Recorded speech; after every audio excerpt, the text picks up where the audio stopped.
أعوذ بالله من الشيطان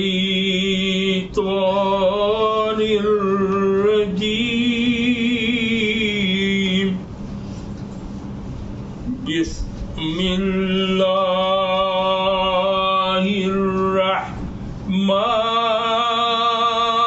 الرحيم الرجيم بسم الله الرحمن الرحيم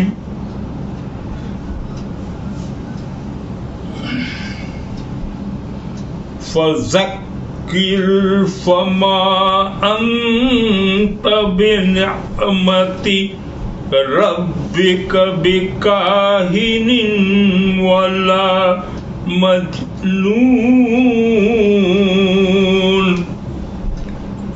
أم يقولون شاعر نتربص به ريب المنون قل تربصوا فإني معكم من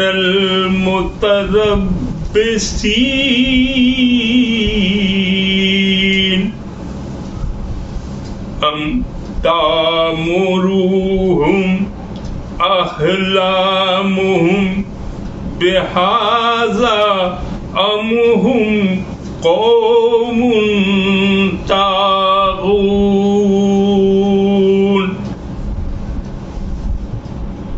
أم يقولون تقوله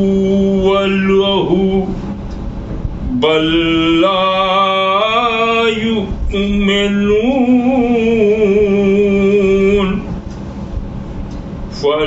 فليأتوا بحديث مثله إن كانوا صادقين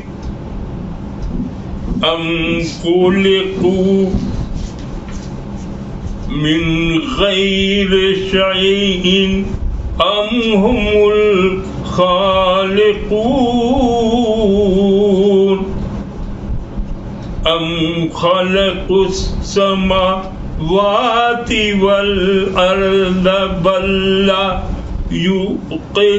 يوقنون. ہم لوگوں نے سورہ طور کی پہلی رکوع کا ترجمہ و تفسیر سنا. اللہ کے فضل و کرم سے آج کو یہ سورہ طور کی ہم لوگ وہ ترجمہ دوسری رکوع کے ترجمہ و تفسیر سنیں گے.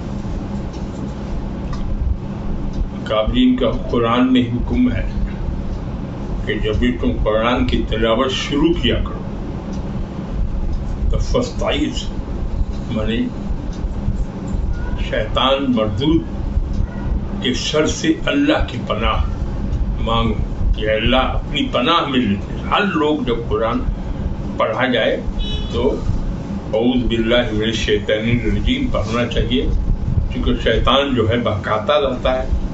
اس لیے اللہ کی جو پناہ میں آپ چلے جائیے گا تو اللہ تعالیٰ ان سب سے محفوظ رکھے گا شیطان کے شر سے. وہ کوئی کام شروع کرنے سے پہلے بسم اللہ الرحمن الرحیم پڑھنا چاہیے کیونکہ اللہ تعالیٰ ہی وہ ہے جس کے ہاتھ میں برکت ہے، رحمت ہے، سب کچھ اسی کے ہاتھ میں. تو اس کی رحمت کو اور جو رحمان الرحیم ہے شروع کیجیے گا تو ہر کام میں برکت ہوگی. اب ہم لوگ یہ جو سورہ طور کی دوسری رکوع شروع کر رہے ہیں ہم لوگ، تو یہ دراصل کفار قریش یہ جو ان کے مشرکین اس میں ہیں وہ یا جو مومنین وہاں بچے ہیں چھوڑ کے ہیں، اور جو مشرکین ہیں کافر ہیں وہ اللہ کو چھوڑ کر دوسری چیز کی عبادت کرتے ہیں. کچھ اللہ کو بھی مانتے ہیں اور غیر اللہ کو بھی مانتے ہیں. یہ دونوں طرح کی چیزیں ہیں. غیر اللہ کو مانتے ہیں اور اللہ کو بھی مانتے ہیں، یہ شرک ہوگی. اور جو اللہ کو نہ مانے، رسول کو نہ مانے، اس کی کتاب کو نہ مانے، وہ سب کو کہتے ہیں کافر. جب اللہ کے رسول کے حکم کو نہیں مانے گا تو انکار کیا، اسے کافر میں انکار کرنے والا.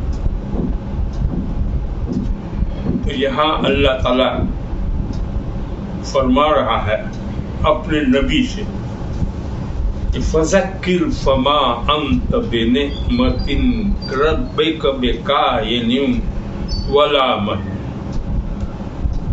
وہ کفار مشرکین کہتے تھے کہ ارے بھائی یہ دیوانہ ہے، کاہن ہے، کہیں سے کوئی پٹا لگا لیتا ہے، کچھ اس کی بات کو اسی کو بتاتا رہتا ہے. اور دلی صدمہ پہنچتا تھا کہ ہم تو نارمل آدمی ہیں، ہم نہ.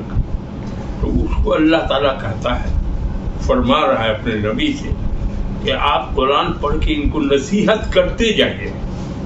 آپ کا کام ہے نصیحت کرنا، اور جو اللہ کا حکم اترا ہے اور جو قرآن آپ پر نازل ہوا ہے وہ پڑھ کے ان لوگوں کو نصیحت کریں. اور آپ اپنے رب کے فضل سے، نعمت ہے اللہ کا فضل، نعمت مانے اللہ کا فضل، کہ اللہ کے فضل سے آپ نہ کاہن ہیں، آپ تو بہت نبی ہیں، بڑا ہیں، بہت زیادہ علم آپ کو دیا گیا ہے، رتبہ دیا گیا ہے، سب چیز ہے، آپ سچے ہیں. آپ قرآن پڑھیے اور اس سے نصیحت کرتے جائیے، اور آپ گھبرائیے مت. یہ لوگ جو کہتے ہیں وہ جھوٹے ہیں، لاغر ہیں، بے ایمان ہیں. اصل میں آپ نہ کاہن ہیں اور نہ مجنون ہیں. مجنون کہتے ہیں دیوانے کو، اور کاہن کہتے ہیں کہ جو وہ جنات وغیرہ سے اوپر سے بات کہیں سنا ہو، اس بات کو سن لیا، وہ بتانے والے کاہن ہوتے ہیں. یہ اللہ تعالیٰ فرما رہا ہے. ہم یقولون شاعر. اس کے بعد وہ کہتے ہیں کہ بھائی وہ لوگ کہتے ہیں، کافر لوگ کیا کہتے ہیں کہ آپ کو شاعر کہتے ہیں، اور وہ کہتے ہیں کہ ہم بھی انتظار کر رہے ہیں، وہ بھی انتظار کر رہے ہیں. چونکہ کہا جاتا تھا کہ قیامت آئے گی، قیامت آ گئی تھی، اس کو شک ہے، انصاف ہوگا، حشر و نشر ہوگا. اچھا کام کیا ہے تو جنت میں جائے گا، غلط کام کیا ہے تو جہنم میں جائے گا. اس لیے غلط کام سے بچو، اچھا کام کرو، یہ فرماتے تھے. اب وہ لوگ کہتا تھا کہ نہیں، مر جائیں گے، کھا پی کے مر جائیں گے، پھر دوسری دنیا نہیں ہے. یہ نظریے کا اختلاف تھا. اللہ کی حکم ہے، اللہ بتا رہا ہے کہ ان لوگوں کو بتاؤ تو قیامت آئے گی اور یہ سب حساب کتاب ہوگا. آخرت کی زندگی کو بہتر بنانے کو بولو. یہ دنیا کی زندگی چند روزہ ہے، یہ ختم ہو جائے گی. اور اس پر اس کو یقین ہی نہیں تھا. لوگ کہتے تھے کہ یہ کاہن ہے، یہ کیا بتا رہا ہے، مجنون ہے، دیوانہ ہے. جو نارمل ہم لوگ کے ہاں آپس میں بات کرتے ہیں، اس سے دوسری ہی بات کرتا ہے. وہ مانتے نہیں تھے، وہ غیر اللہ کو مانتے تھے. اللہ کی بات کیوں ماننے جائے. اب اس کے بعد میں یہ ہے کہ اس سے تشریح ہے، بڑے بڑے مفسرین نے قریب ایک ہی طرح کی تشریح کی ہے، تھوڑا بہت فرق ہے. کہ اللہ تعالیٰ نے نبی کریم صلی اللہ علیہ وسلم کو خطاب کر کے فرمایا کہ آپ لوگوں کو قرآن کریم پڑھ کر ان کے رب کی طرف بلاتے رہیے. آپ پر آپ کے رب کا بڑا انعام ہے آپ کو نبوت دی گئی ہے، اور نبوت ایسے ویسے آدمی کو نہیں دی جاتی ہے، اور نبی کے درجات بلند ہوتے ہیں، بہت سی باتیں ہیں، اور نبی پر وحی نازل ہوتی ہے، ان لوگوں پر کوئی وحی نازل نہیں ہو رہی ہے، تو آپ کا درجہ تو بہت بلند ہے، آپ کو نعمت دی گئی ہے، آپ پر اللہ کا فضل ہے، آپ کاہن اور مجنون کیسے ہو سکتے ہیں؟ آپ تو جو کچھ بیان کرتے ہیں وہ اللہ کی وحی ہوتی ہے، وہ بیان کرتے ہیں، اور یہ سن کے وہ ان کو کہنا چاہیے کہ یہ اللہ کا حکم ہے اور اس پر عمل کرنا چاہیے، بجائے اس کے وہ کہتے ہیں کہ یہ تو کاہن ہے، کہیں سن کے اوپر کی بات بتا رہا ہے اور دیوانہ بھی ہے، لیکن یہ بات جھوٹی ہے۔ آپ جو کچھ بات کرتے ہیں وہ اللہ کی وحی جو اترتی ہے، وہ ایک پیغام ہوتا ہے جس سے آپ بلا کم و کاف ذرہ برابر بھی اس میں کوئی گڑبڑ نہیں کرتے، جیسے وہی آپ کو آئی ویسے وہی آپ نے پہنچا دیا، آپ کا کام پہنچانے کا ہے، آپ پر یہ وہی آئی۔ اب وہ لوگ بولتا ہے بولنے دیجیے، آپ اس کی فکر نہیں کی۔ اس کا آگے میں ہے کہ کفار میں ہم یقولون تقولہ بل لا یؤمنون، اس کی اپنے رب کی نعمت، کیا کفار کہتے ہیں کہ یہ ایک شاعر ہے؟ ہم یقولون شاعر نتربص بہ ریب المنون قل تربصوا فانی معکم من المتربصین۔ مشکرین مکہ کبھی کہتے ہیں کہ محمد ایک شاعر ہے، جیسے عرب میں بڑے بڑے شاعر ہوا کرتے تھے، تو اس کو بھی سمجھا کہ شاعر ہے۔ یہ بھی چند سال کہتے تھے کہ اچھا بھائی انتظار کر لو نا، یہ بھی شاعر ہے، یہ بھی ختم ہو جائے گا، شعر سناتے سناتے موت آئے گی، جھنجٹ ختم ہو جائے گا، اگر پتہ کیا بلکہ کے سن بھی اور اپنی شاعری سنانا، پھر طبعی موت ہوگی تو وہ قصہ تمام ہو جائے گا۔ اب اللہ تعالیٰ نے اپنے نبی صلی اللہ علیہ وسلم کو کہا کہ ٹھیک ہے،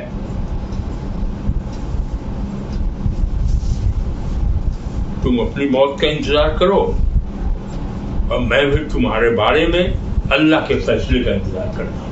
تمہاری جو نیت ہے وہ سمجھو، ہم اللہ کی طرف رو لگائے ہیں، اللہ فیصلہ کرے گا تمہارا، تب تم بھی انتظار کرو اور ہم بھی انتظار کریں۔ اس کا آگے ہے ام تامرہم احلامہم بہذا ام ہم قوم طاغون، کیا ان کی عقلیں انہی باتوں کا حکم دیتی ہیں یا وہ حد سے تجاوز کرنے والے لوگ ہیں؟ ام یقولون تقولہ بل لا یؤمنون، اصل بات یہ ہے کہ وہ تو ایمان لانے والے ہی نہیں ہیں، تو ان کی بات کو کیسے مانے؟ جو ایمان لائے گا وہی نا اللہ کی بات کو مانے گا، رسول کو مانے گا، قرآن کو مانے گا، جو بھی فرمان الہی ہے اس کو۔ تو یہ لوگ تو سرکش ہے، بہت سے ایک دم طاغون ہے۔ بعدہ مثلہ ان کانوا صادقین، اس کے بعد کہتے ہیں کہ یہ جو قرآن ہے اس کو تو محمد نے خود کر لیا ہے۔ اللہ کے رسول صلی اللہ علیہ وسلم الزام لگاتے تھے کہ کہیں سے سن کے کہیں سے کچھ کر کے اس نے گڑھ لیا ہے قرآن۔ اب عجیب بات ہے، قرآن سنا رہے ہیں اور یہ کہہ رہے ہیں کہ اس کا اپنا گڑھا ہوا ہے، اللہ کا نہیں ہے، اللہ تعالیٰ بڑھ۔ اصل بات ہے کہ یہ لوگ تو ایمان ہی لانا نہیں چاہتے تھے، جب ایمان نہیں لائیں گے تو اس کو مانیں گے کہیں، اسی لیے نہیں مانتے تھے۔ کہا کہ اگر یہ لوگ سچے ہیں، اللہ تعالیٰ چیلنج کر دیتا ہے کہ اگر یہ لوگ سچے ہیں تو اس قرآن جیسا کوئی کلام، پہلے ہوا 10 سورت لائیں، آگے ہے قرآن میں کہ ایک ہی سورت بلانا ہے اور جتنے مددگار ہیں سب کو بلا لو، قرآن میں ہے دیا ہوا ہے دوسرے آیتوں میں کہ سب کو بلا لو، اور